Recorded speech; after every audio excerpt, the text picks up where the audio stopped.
Fever down! Bow, bow, bow!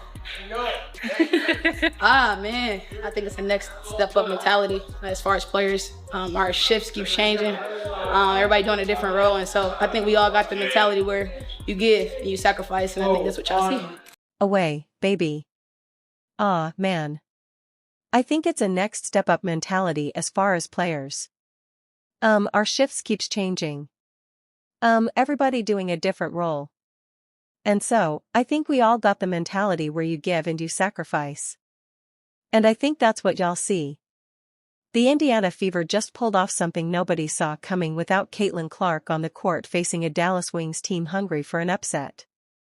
And coming off a brutal loss to the Sparks the night before, everything pointed to disaster. The crowd of 2049 came expecting to see Clark face Paige Bueckers for the first time in the WNBA. Instead, they witnessed something even more remarkable. What happened in those final minutes will change how you see this Fever team forever. And what Aliyah Boston said after the game, 6 words that perfectly captured why this win means everything. If you support the Fever, comment "I've got the Fever" down below. Let's go. Yeah, I think for us it's about knowing that basketball is a game of runs. And they made their run in that third quarter. And honestly, just continue to stay composed and take it each possession at a time is something that we've been working on. And so for us, that was our focus: is get a stop, go down and score, get another stop, and we try to get a kill. Picture this massive buildup that had the entire WNBA world talking. Clark versus Bueckers. The number 1 pick from 2024 against the top pick from 2025. This wasn't just any regular season game. This was the matchup everyone had been waiting for since draft night. The Dallas Wings knew they had something special brewing, so they made a huge decision. They moved the game from their usual home at College Park Center to the massive American Airlines Center where the Mavericks play.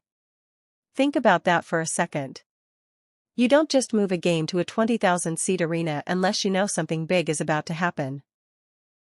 Fans started buying tickets like crazy. The buzz was everywhere. Social media was going wild. This was going to be the showdown that would break attendance records and show the world just how far women's basketball has come.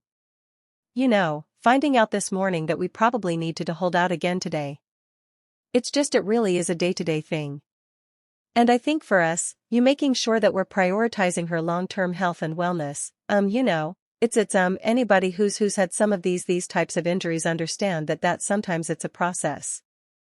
She's a quick healer and she's been doing everything that she can to get back on the floor. So, we just want to make sure that we're hypersensitive to the big picture. Then boom, Clark's groin injury flares up 2 nights before the game. The most hyped matchup of the season suddenly becomes a giant question mark. You've got thousands of fans who bought tickets specifically to see these two go head-to-head. And now the main attraction might not even play. I feel a disappointment for them more than anything because, you want them to see her at her best and us at our best. I hate that for fans.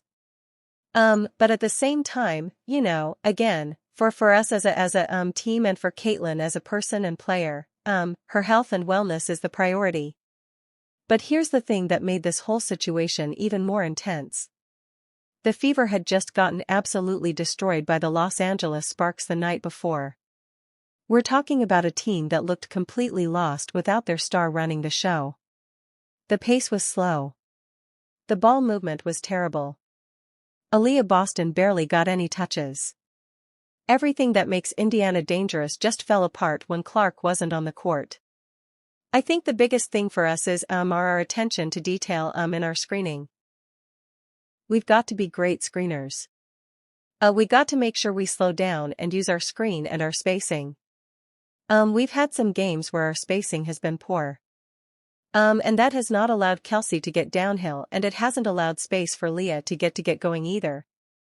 So, I think that the 2 most important things for us right now offensively is attention to detail and screening and spacing. Dallas was absolutely licking their chops. They knew exactly what happens when the Fever play without Clark. The offense becomes predictable. Boston gets forgotten about. the whole system breaks down. This looked like the perfect opportunity for the Wings to make a statement against a wounded team that had been struggling. But here's what nobody expected. Even without Clark confirmed to play, 49 people still showed up. That's right. They set a new Texas women's basketball attendance record without the main attraction even being guaranteed to take the court.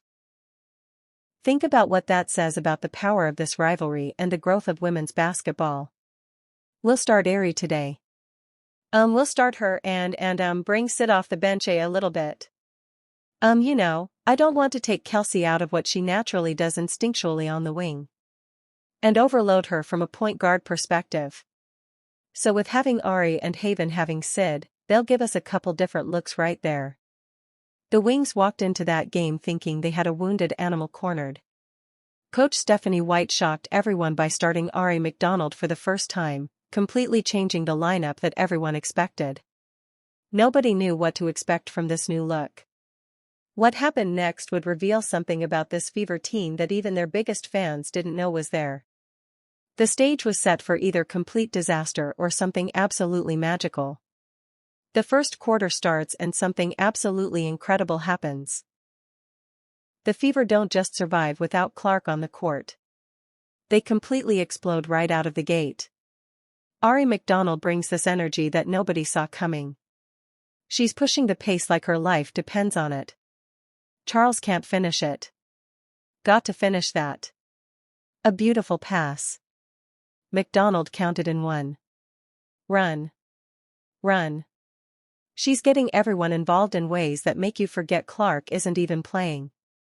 Dallas walks into this game thinking they can just focus on stopping Kelsey Mitchell. That's their whole game plan. Shut down Mitchell and watch the Fever fall apart. But suddenly, they're dealing with McDonald's downhill attack that they never prepared for. She's creating complete chaos for the Wings' defense. She's opening up lanes that haven't existed all season long. Can't finish. As a big, you got to lean in. You can't be falling away. McDonald has been outstanding. Here's what makes this even more amazing. McDonald goes perfect from the field in that first quarter. She's not just throwing up shots.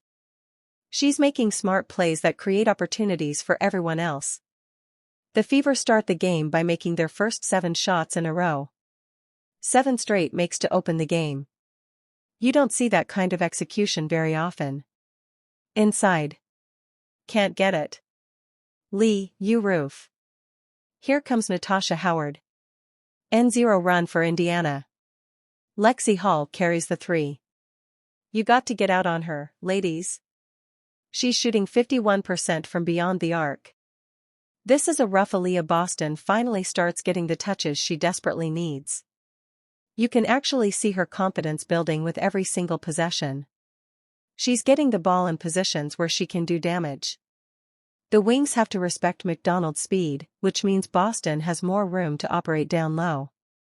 She scores efficiently and grabs rebounds like she's been waiting for this moment all season. Shooting to open the game. The Wings are only 2 of 14. Howard lobs it inside. Boston and Misha Hinden got lost allowed for the easy 2 and you Natasha, and she's going to get in the paint, and so the defense has to step up to protect the drive, and now she puts that air on the ball and AB is able to finish that shot at the rim. That was beautiful. The crowd that came to see Clark face backers is witnessing something completely different. They're watching a team discover what they can be when everyone steps up together. This isn't about one player carrying the load.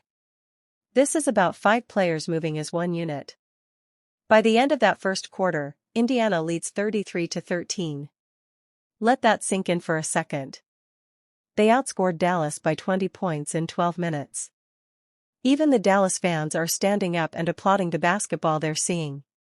You don't often see that kind of respect from opposing fans. This is what they do. Yep. Sometimes you're going to have some back-to-back games. Sometimes you're not going to be able to get in the gym and practice. Got to good night. And again, the veteran schools the rookie. Kelsey Mitchell starts heating up during this stretch, but she's not forcing anything. The ball movement is creating easy looks for everyone on the court. Mitchell gets 10 points in the first quarter alone, but she's doing it within the flow of the offense. This wasn't just about replacing Clark's production on the scoreboard. This was about the Fever discovering what this team could become when everyone stepped up together. The foundation was set for something truly special. But the real test was still ahead of them. Here's where the story gets really good. Dallas starts clawing back hard, and suddenly this comfortable lead starts shrinking fast. The Wings figure out how to attack the Fever's defense. They start making shots they were missing in the first quarter. You can feel the momentum shifting in a way that makes Fever fans nervous. Paige Bueckers begins putting on an absolute show. She scores 27 points and makes WNBA history with a perfect stat line that has everyone's jaws dropping.